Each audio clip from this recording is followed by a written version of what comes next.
ان کے خواتین کی بے عزتیاں ہوتی ہیں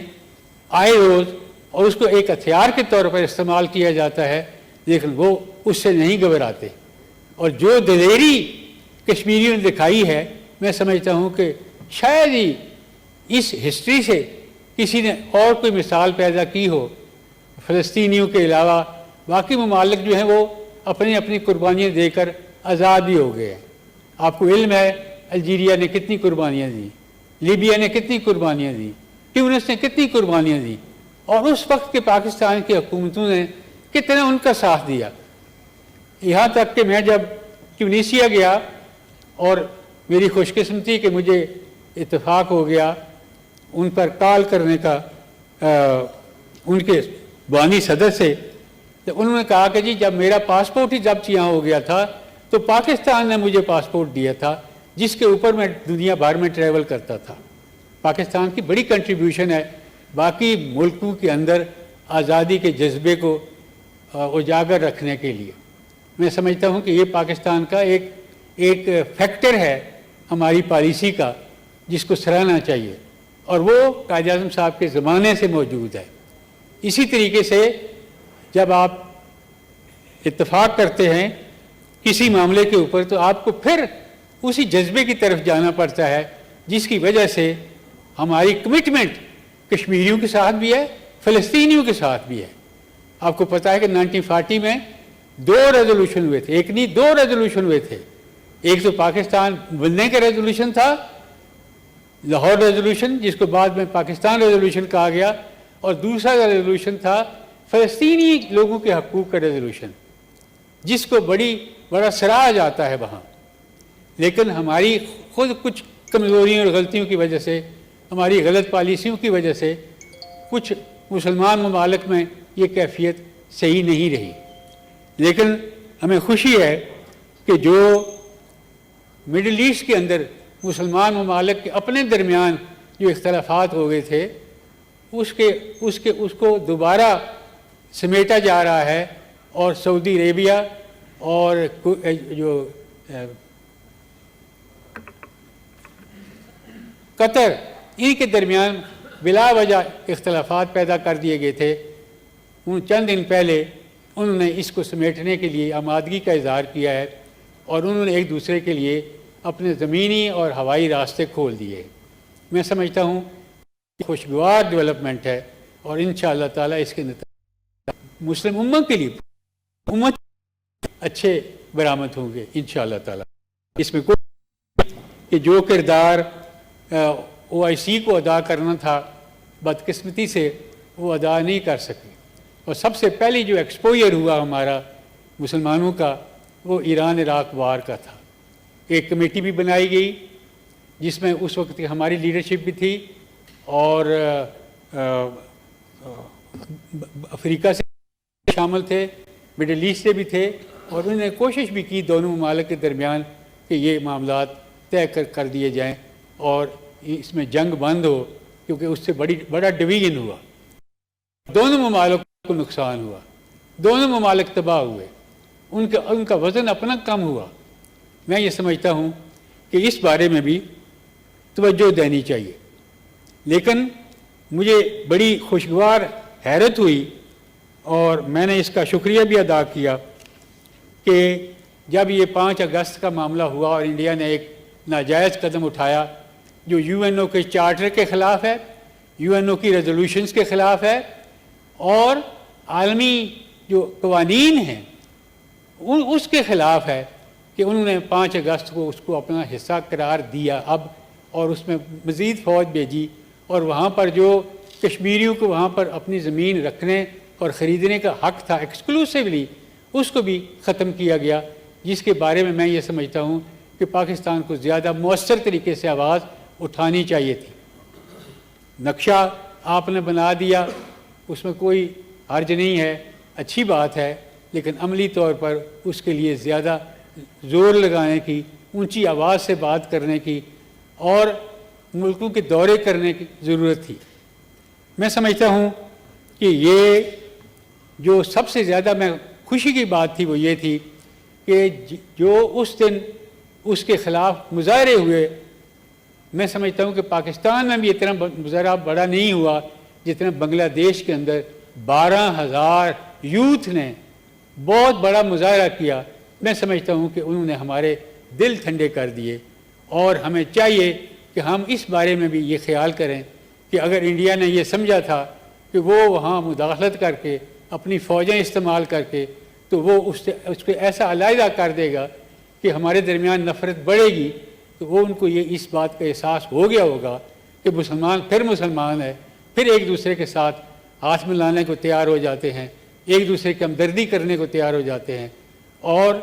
یہ ایک اچھے مسلمان کی نشانی ہوتی ہے. اس لیے میں یہ سمجھتا ہوں کہ اس کو اپریشیٹ کرنا چاہیے تھا آفیشیل لیول پر بھی. اور میں وہاں ان کے سفیر صاحب کے پاس گیا، میں نے ان کا شکریہ ادا کیا کہ اپنی حکومت کو ہماری طرف سے شکریہ کہہ دیں کہ جو وہاں انہوں نے 12,000 سے زائد نوجوانوں نے پاکستان کے نہیں کشمیر کے حق میں مظاہرہ کیا ہے، وہ کاز کشمیریوں کی بھی تھی، پاکستان کی بھی تھی، اور بحیثیت مسلمان ان کی اپنی بھی کاز تھی. تو اس لیے یہ جو چیزیں یا ڈیولپمنٹس ہوتی ہیں ان کو آگے بڑھانے کی ضرورت ہوتی ہے. اس لیے میں یہ سمجھتا ہوں کہ پہلے بھی میں نے گزارش کی تھی، وزیر خارجہ صاحب یہاں موجود تھے، کہ آپ کوشش کریں کہ جو بنگلہ دیش کے جو ہائی کمشنر ہیں ان کو سہولت دیں کہ ان کا سٹاف پورا ہو.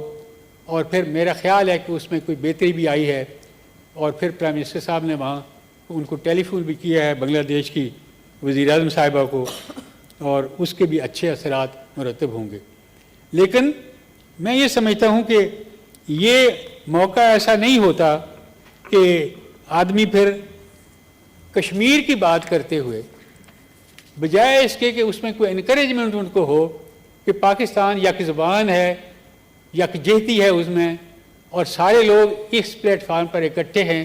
ہم باتیں کرتے کرتے پھر نچلی سطح پر آ جائیں اور ایک دوسرے کو پھر تانا زدی کرنا شروع کر دیں، یہ ٹھیک نہیں ہے. میں سمجھتا ہوں کہ آج کا دن ایسا ہے کہ جو UN کی ریزولوشن پاس ہوئی تھی، مجھے اب تک یاد ہے کہ 5 فروری کو جب پرویز مشرف کی حکومت تھی اور ہم نے یہاں ایک مظاہرہ کیا جس میں وکلاء بھی تھے اور عام لوگ بھی تھے، پولیٹیکل ورکر بھی تھے، تو ہمیں پنڈی میں وہاں پر پولیس کا سامنا ہوا اور لاٹھیاں برسائی گئیں